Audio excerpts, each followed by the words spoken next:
সম্মানিত হাজিরিন, আর আল্লাহ রাব্বুল আলামিনের কত যে মেহেরবানি আমাদের প্রতি, কত নিয়ামত আমাদেরকে তিনি দান করেছেন। এ বিষয়ে তিনি বলেছেন, তোমরা যদি গুনতে চাও কি পরিমাণ নিয়ামত আল্লাহ তাআলা তোমাদেরকে দিয়েছেন, গুণে শেষ করতে পারবে না। আজকে আমাদের বিষয় হচ্ছে সবচেয়ে বড় দান কোনটা আল্লাহ তাআলার। একটা হাদিসে বলা হয়েছে, সবরের মতো এত বড় একটা দান আর কোনো দান হয় না। সবর যাকে আল্লাহ তাআলা দান করেছেন তাকে অনেক বড় নিয়ামত দান করেছেন। আর যে ব্যক্তি সবরকে মিস করেছে সে অনেক বড় নিয়ামতকে মিস করেছে। আল্লাহ তাআলা এই সবরের সম্পর্কে অনেকগুলো আয়াতে আমাদেরকে তিনি বলেছেন কিভাবে সবর করতে হবে, সবর করলে কি পরিমাণ পুরস্কার পাওয়া যায়। সবরটা আসলে তিন প্রকারে করতে হয়, তিন ধরনের কাজে সবর লাগে। একটা হচ্ছে আল্লাহ তাআলার ফরমাবরদারি করার ক্ষেত্রে, আল্লাহ তাআলার হুকুমগুলো মানার ক্ষেত্রে, ইবাদত করার ক্ষেত্রে সবর লাগে। নামাজ পড়তে হলে সবর লাগে, রোজা রাখতে হলে সবর লাগে। এইভাবে যে কোনো ইবাদতে কষ্ট আছে, ঘুম থেকে উঠতে হয়, ওযু করতে হয়, শীতের দিনে সকালে কষ্ট আছে, মসজিদে যেতে কষ্ট আছে, তাহলে আল্লাহ তাআলার ইবাদত করতে সবর লাগবে। যে ব্যক্তি অলস হয়ে যাবে, সবর থাকবে না, সে আল্লাহর ভালো ইবাদত করতে পারবে না। 2 নম্বর সবর লাগে গুনাহ থেকে দূরে থাকার জন্য। গুনাহ মানুষকে খুব মজা দিয়ে আকর্ষণ সৃষ্টি করে নিয়ে যায়, আর সেই আকর্ষণ থেকে নিজেকে দূরে রাখাটা অনেক বড় সবরের দরকার। এই জন্য যারা সবর করবে তাদেরকে আল্লাহ তাআলা গুনাহ থেকে দূরে থাকার জন্য তৌফিক দান করবে। আর এই দুনিয়ার মধ্যে আসলে আল্লাহ তাআলার সঙ্গে আমাদের সম্পর্কের দুটো দিক, একটা হচ্ছে আল্লাহ তাআলা যে নিয়ামত দেন সেগুলো শুকর আদায় করা, আর একটা হচ্ছে আল্লাহ তাআলা যখন আমাদেরকে পরীক্ষা নিরীক্ষা করেন সেখানে সবর করা। তো শুকর আর সবর এই দুটো যদি জীবনে থাকে, জীবনটা বড় শান্তির জীবন হবে দুনিয়াতে এবং আখিরাতে। আর শুকর আর সবর যদি কমে যায়, দুনিয়াতেও কষ্ট, আখিরাতেও কষ্ট হয়ে যায়। আর 3 প্রকারের থার্ড কিসমের সবর হচ্ছে যখন আল্লাহ তাআলার তাকদীরের কোনো ফয়সালা হয়ে যায়, নিজের জীবনে দুঃখ, মুসিবত, বিপদ আপদ চলে আসে, সেটা ন্যাচারাল প্রাকৃতিকভাবে হতে পারে, অথবা সেটা আল্লাহর দ্বীনের দুশমনের পক্ষ থেকে হতে পারে। যে কোনো পর্যায়ে যখন সবর হয়ে যায়, সেই সবরটা বা যে বিপদ চলে আসে, ওই বিপদের সময়ে আল্লাহ তাআলার প্রতি সবর করলে মুমিনের জন্য বিরাট পুরস্কার আছে। এবং এই কথা হাদিসে এসেছে যে মুমিনের জীবনে ব্যাপারটা খুবই আশ্চর্যজনক। তার জীবনে যদি সুখ, শান্তি, ভালো খবর আসে, এটাও তার কল্যাণ, শুকর আদায় করে আরো বেশি পেয়ে যায় আল্লাহর কাছে। আর যখন দুঃখ, মুসিবত, কষ্ট, যাতনা, জুলুম, অন্যায়ের শিকার হয়ে যায়, তখনও সে সবর করে, আর এই সবরের কারণে সেটা তার জন্য বিরাট একটি আমল হয়ে যায়, আল্লাহর কাছে অনেক কল্যাণের কারণ হয়ে যায়। এবং আল্লাহ তাআলা কোরআনে পাক কত জায়গায় বলেছেন যে তোমরা সবর করো, আল্লাহ তাআলা সবরকারীদের সাথে আছেন। ইন্নাল্লাহা মা'আস সাবিরিন।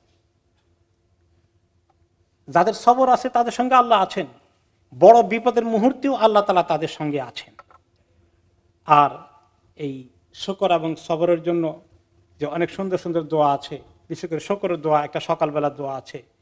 আপনারা সকালবেলার যে জিকির এবং দোয়াগুলো আছে হিসনুল মুসলিমে পড়ে দেখবেন যে আল্লাহ আমার যত নিয়ামত আমাকে দিয়েছেন, অথবা যার কাছেই এসেছে যত নিয়ামতগুলো, সমস্ত নিয়ামতগুলো একমাত্র আপনার কাছ থেকেই এসেছে। তো এরকম একটা দোয়া পড়লে দিনের শুকর আদায় হয়ে যায়, সকালে পড়লে, রাত্রে পড়লে রাতের শুকর আদায় হয়ে যায়। শুকর এবং সবর এত জরুরি।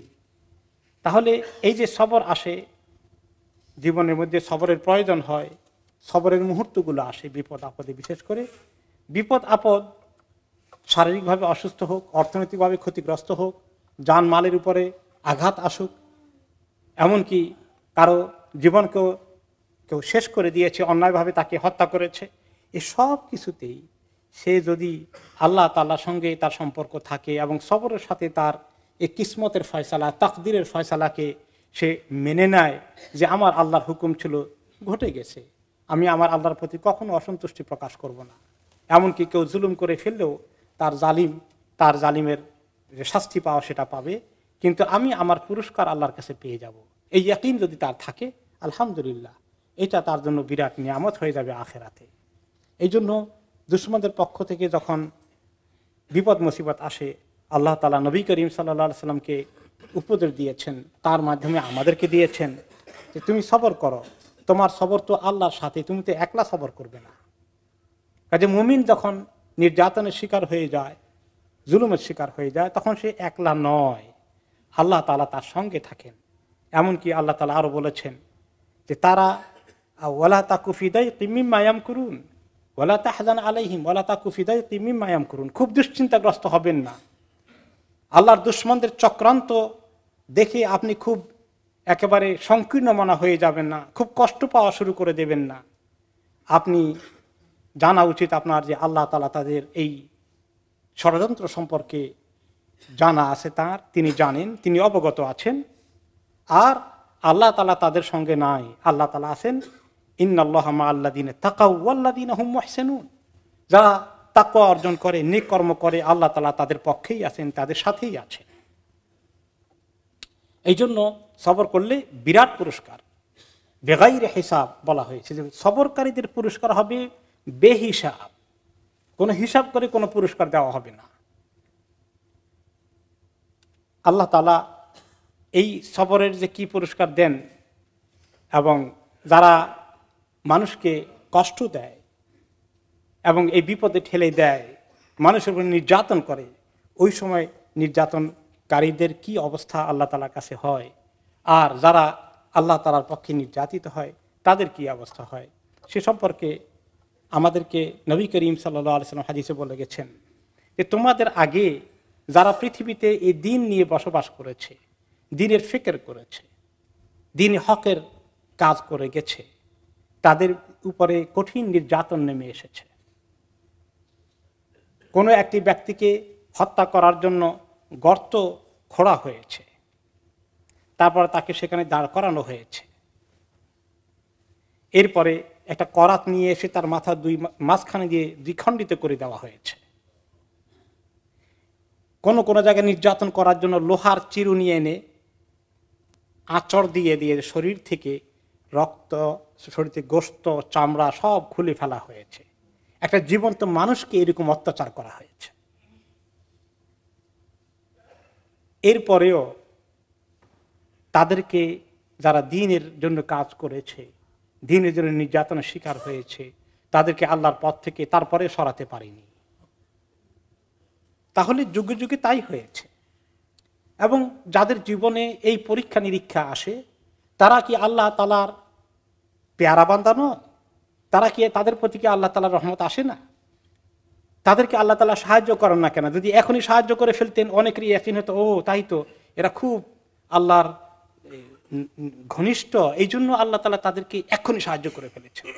দেরি করে সাহায্য করে ফেললে মানুষের মনে ধারণা অন্যরকম হয়ে যেতে পারে। সে বিষয়ে আরেকটু পরিষ্কার করে নবী করিম সাল্লাল্লাহু আলাইহি ওয়াসাল্লাম বলেছেন, আল্লাহ তাআলা যখন কোনো লোককে পছন্দ করেন, তাদেরকে আল্লাহ তাআলা বেশি করে পরীক্ষা করেন। এই জন্য নবীদের জীবনে পরীক্ষা নিরীক্ষা সবচেয়ে বেশি হয়েছে। অনেক নবীকে হত্যা করা হয়েছে, সবচেয়ে প্রিয় বান্দা হওয়া সত্ত্বেও তাকে হত্যার শিকার বানানো হয়েছে। আল্লাহ তাআলা চাইলে হস্তক্ষেপ করতে পারতেন, কিন্তু আল্লাহ রাব্বুল আলামিন তখন তাদেরকে আরো মর্যাদা দেওয়ার জন্য শাহাদাতের মর্যাদা নসিব করে দেন। এই জন্য হাদিসে এসেছে, আল আম্বিয়া সুম্মাল আমসাল ফাল আমসাল ইউবতালাল ইনসানু আলা কদরি ঈমানিহি। সবচেয়ে বেশি পরীক্ষা নিরীক্ষার শিকার হন নবীরা, এরপরে তার চেয়ে বেশি নেককার যারা আছেন তাদেরকে আল্লাহ তাআলা পরীক্ষা নিরীক্ষার সম্মুখীন করে আখিরাতে আল্লাহ তাআলা তাদেরকে সবচেয়ে বড় পুরস্কারে ধন্য করতে চান। এই জন্য জীবনে সবর অনেক রকম লাগে। ব্যক্তি জীবনে সবর লাগে, এরপরে সামষ্টিক জীবনে সবর লাগে, এবং 3 প্রকারের সবর যে আলোচনা হলো, নেক আমল করার জন্য সবর লাগবে, গুনাহ থেকে দূরে থাকার জন্য সবর লাগবে, আর তাকদীরের যে ফয়সালা লেখা আছে সেটা আমার উপরে ঘটে যাবে, সেটা আমি পার্সোনালি মেনে নেওয়ার জন্য আল্লাহর কাছে সবর করতে হবে। এবং উম্মতের উপরে যখন এরকম মুসিবত আসে, আজকে মনে করেন এই যে সিরিয়ার মুসলমানদের কি দুর্গতি, বাংলাদেশে বিভিন্ন জায়গায় মুসলমানদের কি করুন অবস্থা চলছে, এই অবস্থায় তাদের যে কষ্ট হচ্ছে, এই কষ্ট তাদের জন্য কত বড় নিয়ামত নিয়ে আসবে, তাদেরকে যেন আল্লাহ তাআলা সবর দান করেন। এই সবর তাদের জন্য বিশাল কল্যাণের কারণ হয়ে যাবে। কোনো মানুষের চোখে মনে হবে তারা অত্যন্ত লাঞ্ছনার শিকার হয়েছে, বঞ্চনার শিকার হয়েছে, নির্যাতনের শিকার হয়েছে, কিন্তু আল্লাহ তাআলার কাছে তাদের মর্যাদা বাড়তে থেকেছে। যখন আল্লাহ তাআলার কাছে তারা কবুল হয়ে গেছেন, আল্লাহ রাব্বুল আলামিন তাদেরকে শাহাদাতের মর্যাদা দান করেছেন। এইভাবে করে পৃথিবীতে যে কোনো জায়গায় যখনই আল্লাহর দ্বীনের উপরে আমল করতে হয়, তখনই এই ধরনের পরিস্থিতি সৃষ্টি হয়ে যায়। যদিও কোনো কোনো সময় আল্লাহ তাআলা দুনিয়াতেও দেন, মাঝে মধ্যে নমরুদকে কিছু দিয়েছেন, আল্লাহ তাআলা ফেরাউনকে দিয়েছেন, কিন্তু অনেক নমরুদ ফেরাউন পার হয়ে গেছে, পায়নি।